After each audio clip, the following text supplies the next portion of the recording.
When the weather warms up as a result of climate change, we have various phenomena occurring.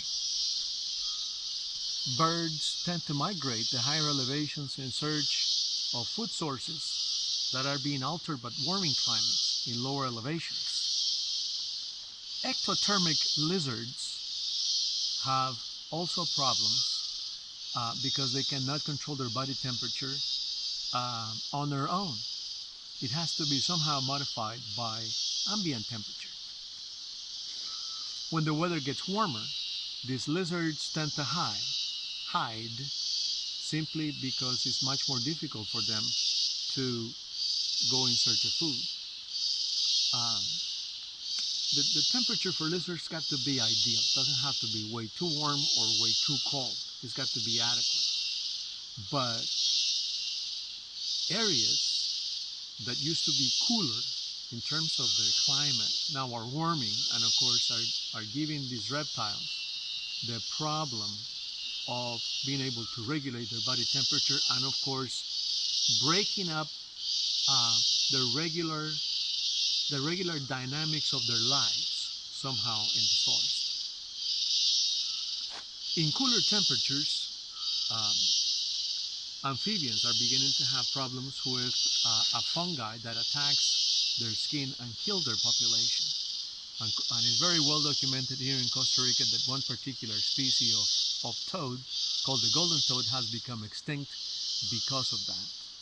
This particular study started many years ago with a scientist whose name is Alan Pounds, who came from the University of Tennessee to do what it became the longest ongoing study on climatic change implications on amphibian populations in cloud forests in Costa Rica. The study has been done for the last 35 years, and Alan still is an active scientist in the Monteverde cloud forest. So the implications of climate change are serious. Let's continue here to behold the forest. The implications of climate change are serious, and we need to take act and responsibility on this. As many studies suggest that tropical forests are capable of acting as carbon sinks, and remember, carbon sinking is just carbon fixation, right? When plants fix carbon through the photosynthesis process.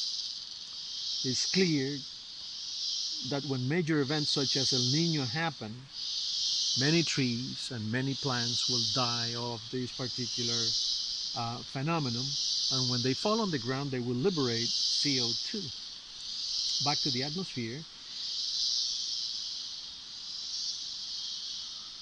and of course adding to the greenhouse effect accumulation. The Amazon basin, as everyone knows, makes its own weather.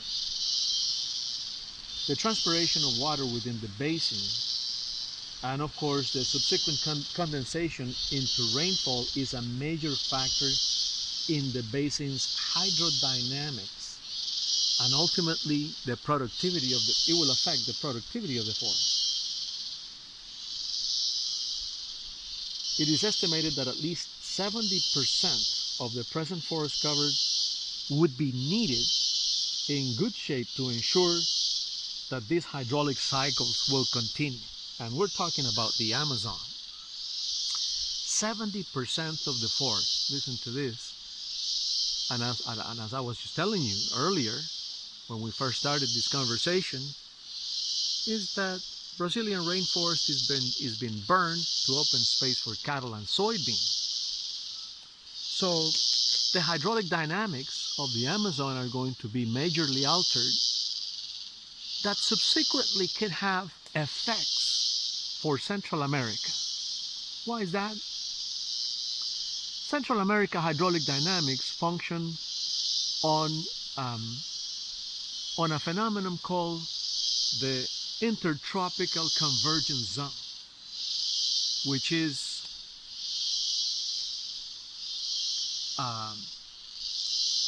a low pressure air mass that moves from that region in South America into Central America in different times of the year. This low pressure air mass moves into Central America around May, and it causes the wet season all throughout until probably December in some parts of Costa Rica, until probably about February in some other parts of Costa Rica. So Costa Rica has variable weather dynamics. It's not like when you read about the Costa Rica and the dry season and the rainy season, and then people tell you, well, around December is when the weather is great in Costa Rica. And it's true, but in some areas, not everywhere.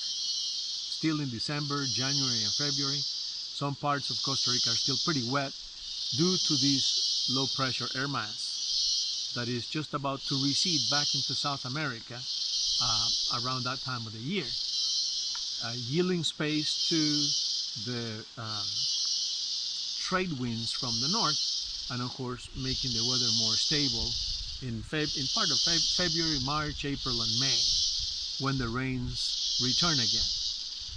But if the hydraulic phenomenon of the Amazon basin are somehow altered by deforestation, which could happen in probably 3 or 4 decades, maybe less, never knows, we could also have a major impact in weather dynamic and hydraulic cycles in Central America, making Central America drier than it is today. What we have noticed is that periods of drought here in Central America are longer than they were before, and they're more stressful, reducing the productivity of the rainforest and of course inducing or increasing the mortality of animals within the rainforest. This is a serious thing. Let's go back and look at the woods again, so you can have it in your memories. This is a serious phenomenon that could actually change the way the rainforest you're beholding at this moment looks.